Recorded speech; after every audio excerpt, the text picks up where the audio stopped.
Assalamualaikum warahmatullahi wabarakatuh. Perkenalkan, nama saya Jutlela Wasilatus Syaadah, program PJJ S1 Manajemen 2023-2024 Universitas Siber Asia.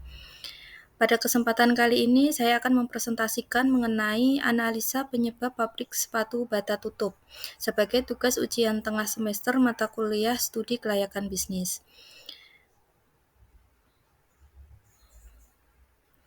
Baik, sebagai contoh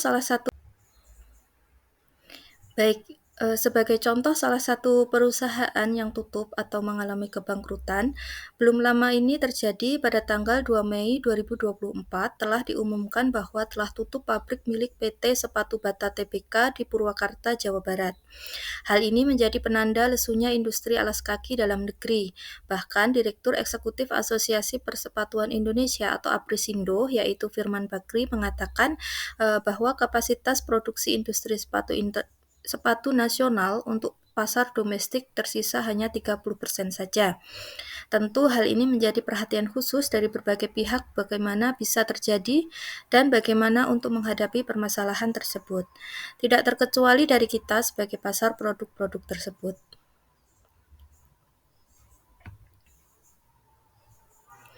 Penyebab tutupnya pabrik tersebut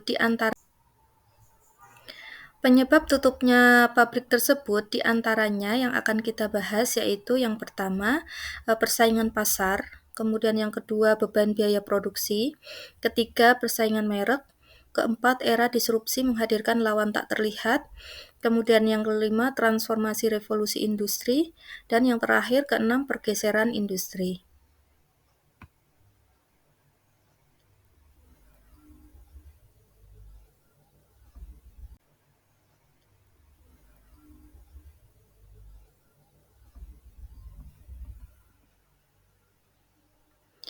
Baik, untuk yang pertama yaitu persaingan pasar, masih menurut Firman Bakri, pemerintah perlu mengatur kembali tata niaga impor, khususnya melalui penindakan impor ilegal, karena hal tersebut mengancam produk dan industri sepatu lokal, seperti yang sudah dilakukan oleh pemerintah beberapa waktu yang lalu, yaitu menyisir dan menindak produk pakaian serta alas kaki secara besar-besaran, sempat menghidupkan industri nasional. Sepatu lokal sulit bersaing karena perilaku konsumen yang menyukai barang bermerek namun murah. Akibatnya, merek lokal harus bersaing dengan merek global KW, bekas, dan sepatu murah.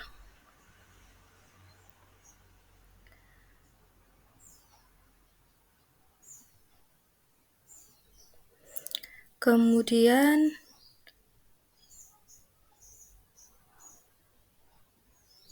yang kedua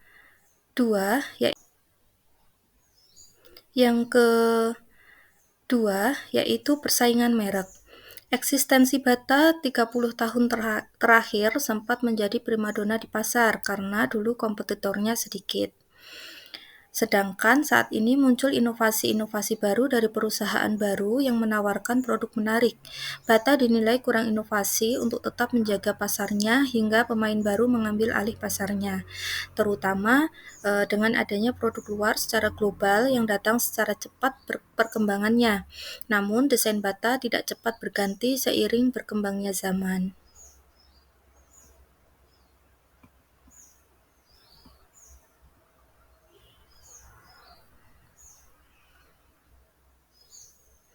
Kemudian yang ketiga yaitu beban biaya produksi. Perusahaan perlu fleksibel. Kemudian yang ketiga yaitu beban biaya produksi. Perusahaan perlu fleksibel melihat lokasi dengan upah yang cukup terjangkau. PT Sepatu Bata Tbk memiliki struktur pabrik yang cukup besar dan berada di wilayah yang strategis.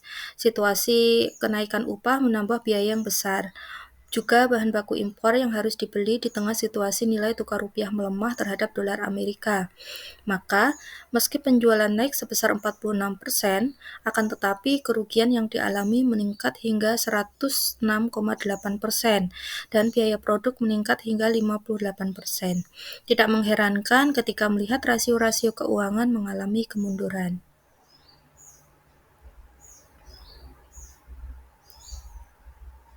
Kemudian yang keempat yaitu era disrupsi menghadirkan lawan tak terlihat.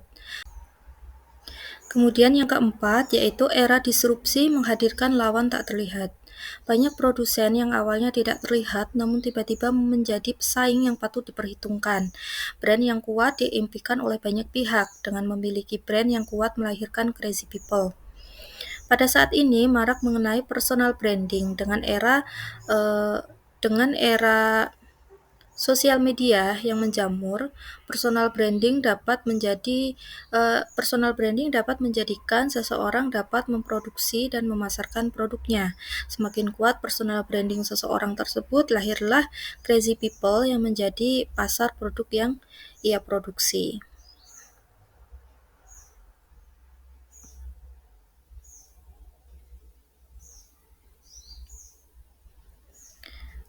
Kemudian yang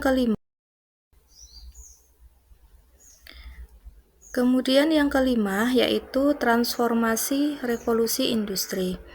Pada saat ini telah berkembang menjadi revolusi industri 4.0, di mana berdasarkan teknologi digital, selain pemasaran lebih banyak dilakukan melalui media online daripada offline, perusahaan yang telah berdiri lama harus menghadapi dinamika branding. Bahkan seseorang dapat memproduksi produknya tanpa harus memiliki pabrik yang dinamakan maklon. Kemudian produk tersebut dipasarkan melalui media sosial, marketplace, website, dan lain-lain secara online tanpa harus memiliki toko fisik atau offline dengan berbagai segmen.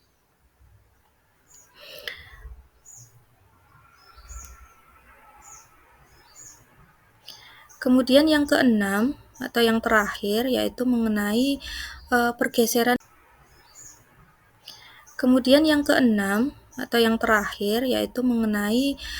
pergeseran industri. Saat ini terjadi di era heavy asset industry bergeser menjadi light asset industri.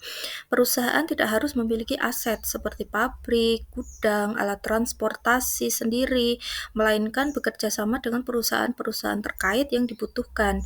Dengan demikian dapat menekan beban produksi yang harus ditanggung.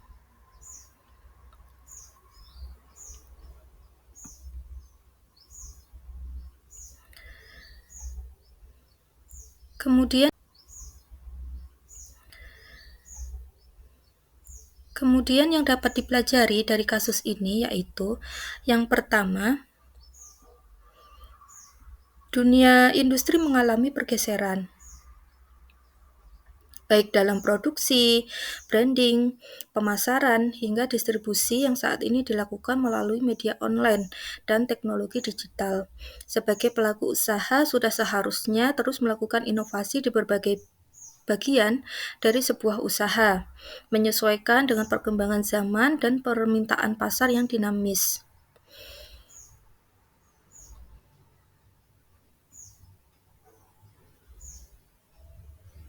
Kemudian yang kedua, di dalam zona yang dinamis serta kompetitif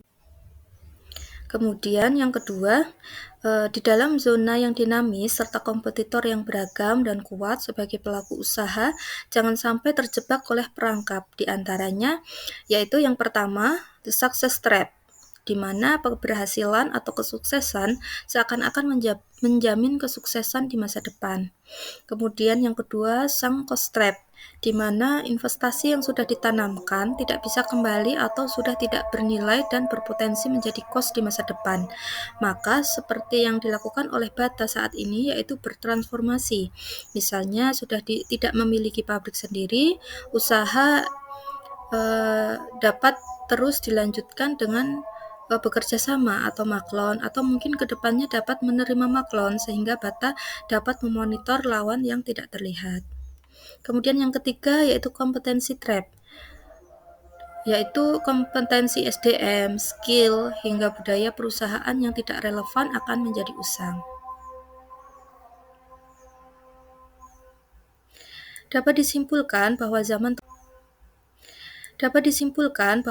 terus berubah. Demikian juga dengan industri.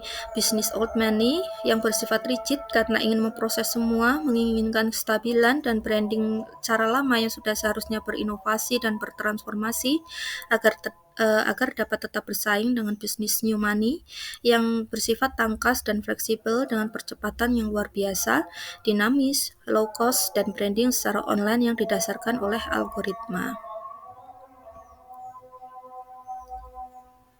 Demikian yang dapat saya sampaikan, semoga dapat dipahami. Terima kasih atas perhatian dan waktunya. Assalamualaikum warahmatullahi Demikian yang dapat saya sampaikan, semoga dapat dipahami. Terima kasih atas perhatian dan waktunya. Assalamualaikum warahmatullahi wabarakatuh.